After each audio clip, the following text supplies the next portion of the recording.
Enuanum TVGH, home of local stories. Mamina was this your first time wabasa page we so Mamina was so subscribe ya Mr. Subscribe my subscription need here. Never can you money nyina no yenya abusuaku. Enuanum TVGH aha no page a local stories nko a dodo na afri crop ye Kumasi Asante Kotoko aso yes ope Kotoko ensema update page we na make am for ma say oba behwe ena afinzo Continental Club Masters Glorious Accra House of Komuzo aso news bi a was a what a free house aso no so ye de bro Enuanum TVGH Mr. Subscribe my subscription di yen twere kokko na e ho no o de fansa boss my eno ne kwan a nso be fa so e de support channel no o ya yente e free ye de video to ma nya se bia ya post video wa subscribe ntini atew o de video to ma yente e free Enuanum TVGH ma menchia adofuo bi Techi Noah and I say Noah Techi or South Africa Nyankopon Shiraw say o support Enuanum TVGH Kenneth Odro baby I will be Nyankopon Shiraw Takrade yes fantastic ono Ibrahim Salifu Ibrahim Nyankopon Shiraw no nyo kese Atakra yes Ameniampon Williams or Canada Toronto Nyamin Shiraw Charles Coleman Henry also Germany Nyankopon Shiraw Mr. Williams Danso Mr. Williams yetonka che me yetonka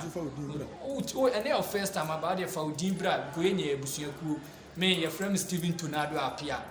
dem ne no page no dia ayedi huduma no de man solidino ono na no pa no teni nka no Faudibra ebusuaku so atiase enche kra no ye the number betudwa said the way bit me form WhatsApp group near didi on comment kura enu next week na numbers bibia are ready and then and some dawson dodo na Kumasi Asante Kotoko any house of focus so say Black Stars Assembly ye nya nhase because o kan na wunya akoma yare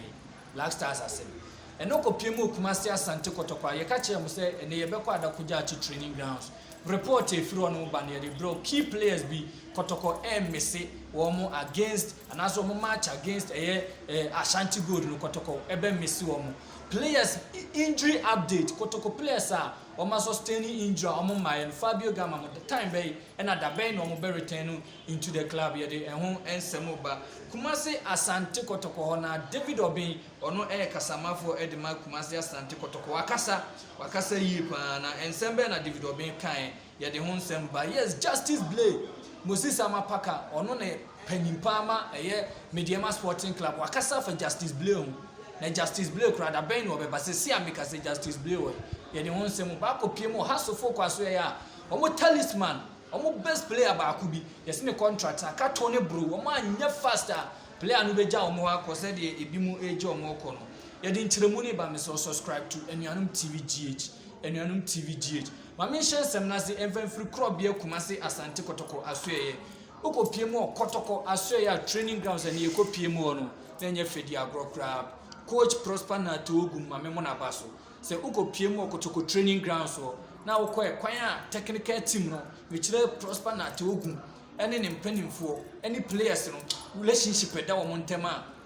masa football no enye se da bia wo ye coach na ka kai eno ka ho bi and this time around Kotoko modern ball course no na said the etie no players no FR recovery mu omo ye omo stretch to two mrika omo ye no omo hyase se omo ye possession game nti nyame adoma Sunday baba yara wa baba pie mu omo asa pass ne dey pa na make catch us say match no Enuanum TVGH ye be fa ne live amamu nyina ma yere ahwe bi nti subscribe wo pa mu notification so se be ye bedru onom no ye fire na betom say kai Kotoko versus Ash Gold live into subscribe so at your see now kopiem a players a Enuanum TVGH ebedi nka ya na se betimi confirm ya ma say nyame adoma ene ye omu training no eso man said anye full training because of omu injury nti ye de ya sostoto form no likely anase bibia da di perfect say enya de nyame adoma Sunday ombetimi esi akan ni bi e de atia Ashanti Gold Sporting Club player your friend Isaac Oponema yes we recover training but ne recovery no onyanye fully fit enu ntino anoma no we say go ya sumni tirima against Ashanti Gold no Isaac Oponima entimi mobi. Fabio Gama enso ye out of the game. Ono mpanimfo se obetina abonten another 1 week. So at your Saint likely say Kotoko next game on Bebokran after Ash Gold no ebi na Fabio Gama and sent me and Siaka ni bi. Samuel Boateng coach yes. Who abeko PMO training grounds obi abon say Samuel Boateng has started training ono so training or recover kakra ba mpanimfo say Samuel Boateng unro league no dia ka na doso enti omo rohye no emfa ne nkonkogina game a ebeba so nyame adoma Sunday ni enunti Samuel Boateng enso out coach ono so out na ye bisa mpanimfo say abrante friend Andikumi ese ni injury na chedodo emre pen no beba ni asema panyin ka kire ne say Andikumi return no obetene fi ache kakra o say aka at least anaso obetene fi at least 1 month ene di aka ho entino Andikumi this month no yensen hu Andikumi said ye panyin ne ka kire no sa na tie pepepe dia e kire say Andikumi this month no yenhu no obetimi abobo okra na from February ko na ka David Obi ene de sa ensem no etudwa na David Obi ensem na David Obi edi atudwa say Kotoko so be piem ewo Baba Yara Sports Stadium a sadio eni boss aka na na yamponza aka wo say susu biem wo say supporters mu Baba Yara Sports Stadium a obesere munya butre na mon support team no for 90 minutes wo say adisredie wo say wonu de want me show supporter ne say tinchina support player na say club no but wo say adisredie o de to monim ne say mon support players no team no kopim say 90 minutes ne beba wieye na obestre atemdidie any threaten na Kotoko player bi bobo say na edi na tem na threaten abusua na so obestre nkotodwe dansa yem nsa dansa nkotodwe fom obestre say sansem no mumfa nso a na mon support club no say drew pitch ne so a body bona ankoye kura 90 minutes bibia betimi asi enti no mon support club in 90 minutes and was added to just say amanfo okeka say Kotoko home matches ne was statistically statistically no Kotoko modern bono any form also about 5 home games now uwini 3 games now draw one lose one was say enye bad kura enti no e do say omo performance away matches on my bona way nyina no ba ko pe no mo dre ni nyina mo wini e wo senka wo mutimi emulated eno ewo efie but entimi ankoba sa bo be stress going forward no with Kotoko supporters no omo support no em betimi afa omo ntuma pa e de efra mamenko Justice Blay ene so dino ene da be ene ye Thursday 6 January 2022 ene Justice Blay officially the contract with Mediema Sporting Club no eba na wiye me pachoti ni ye ene 6 January Justice Blay the contract with Mediema Sporting Club no eba na wiye say amika say Justice Blay enye player enfama Mediema Sporting Club biem officially na ye kokobisa Moses Amapaka ono na Mediema Sporting Club ne dia ene ye bisa ne say Mr. Parker player bia Ghana hanum open defensive midfielders a untimi mo 3 a obeyi Justice Blay free Mediema nso mo target nse mo beji league no makwa Africa na dey na wuja o best player say amanako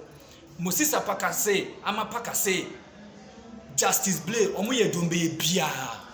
o say Justice Blay omo ye dombe ye bia so mbe sign player no o say offer omo de my Justice Blay say Justice Blay extending the contract in former Mediema no o kaso otu din a ebe ya amanfo nwa say na Justice Blay enya offer we na wo reject call anaso reject so Kotoko o say offer na omo de man obetimi asinebo onim offer Kotoko dia man de ba wo say obetimi asinebo say be ya den say club bi o Ghana ebe match sa offer because no munim Justice Blay ne so mfa so na Justice Blay e ka kire mu plans ono de enya de a obe reject and as enya de a obe extending the contract no e de ama Kumase Asante Kotoko na Moses Amapaka sa kire mu say time ana Justice Blay esi akan e de ma Mediema ni nyina na player na adwene aye Kotoko ade ya o say onyanentie tieni o Moses Amapaka na ka timura oso onyanentie se time ana blay esi akan ma eye mediema ni nyina na kotoko supporters etua ne ka tio was it time na mediema blay esi akan ma mediema ni nyina na kotoko supporters etua Justice Blay ka ebimo enye omu nyina eye mefanza allegation ene o meki eye bimo enye se bia kotoko supporters circles na asheda edena to payrolls but nde binum etua kotoko kantina timu se oje double salary so ati ase ntino na player no dia kodro ni de there's no way ana woman one was it man 1 billion a week krana ka player no standing fama eye Kumasi na se Mediema Sporting Club kotoko na na no aye na adwen se obeko na eno no metimi aka che se enche kura kotoko the official announcement ebeba abonten for Justice Blay enche kura official announcement no ebeba abonten na Fabio Gama enso contracting sensem no Fabio Gama contracting sensem no David Obia ono ye kasamafo edema eye kotoko ne de atudwa se oze one Fabio Gama no anase kotoko ene Fabio Gama no omo dinkomo edurechile yie oso omo dinkomo edurechile yie enti enche kura no kotoko supporters mubete asempa good news ebefiru abaye se bisa na about supporters mobilization no David Obin says so far supporters mobilization no 99% done kotoko supporters mu bisa wan sem bisa kotoko PR communication director and say yen kan chem say almost done 99% dey na che say empanimfo di bibia gugu akwanmu awie enche kura no mu be mu say yes enche na wo ye supporter dey wo say wo ye wasede wo say wo ye no omo wa ye na che say wo say sika na club ni benya no eno be boa ama kotoko TV no ompeso mo ye no omo timi abie eno ne nsem a odi tudwa na memfa ntudwa say Kumasi Asante kotoko na Niembra has kotoko winning bonus Pastor Solidino na ne yampunsa ne management ye adwuma kotoko winning bonus sesi ameka say emu apagya ye pa say kotoko bohoma kotoko bohoma ni winning bonus so mu winning one game ofia 400 Ghana cedis tienie 400 Ghana cedis enka ni sika tete 4 million no mo kwa away so nkom ko doma winni ye no 700 cedis and imagine kotoko akwa away akwhye media aduana waje 700 cedis on Sunday watina home no ohye eye ash gold 400 cedis 1001 waye yie who win 4 matches to aso a usika ya bro u pay ground fansanka the supporters nso de be ma won chenchen kran ka ho that's kotoko for you yemo na ne ampunsa baso because has supporters no krabu of so winning bonus ewo from na no na me aduma ye de ho nsembeba me Solidino aka egumi na so se emre ni ntino ye mfansi a emre ni nti ye mfansi anuanum TV GH se na your first time our page na subscribe na share na like wo de comment no ba bia hwe efiri bia fabra de ohun ya anya odem wo de fabetu dwane rectify anuanum TV GH